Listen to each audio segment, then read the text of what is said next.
In today's video, I'm going to teach you how to hide or stop the red and blue underline in Microsoft Word.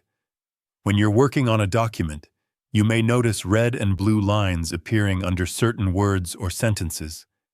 These lines are part of Word's built-in spelling and grammar checking features.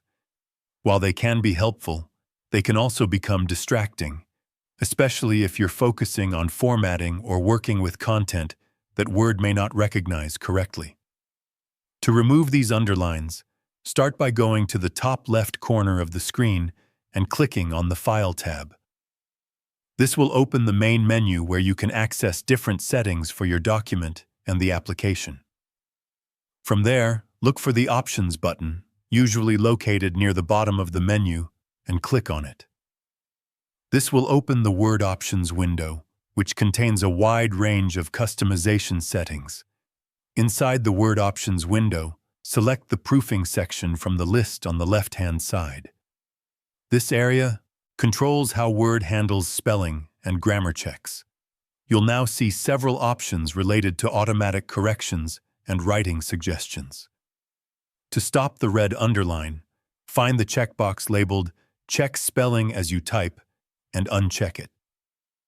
This will disable Word's automatic spell checking, which is responsible for the red lines under misspelled words. Next, to remove the blue underline, locate the option that says Mark Grammar Errors as you type, or a similar grammar-related setting, and uncheck it as well.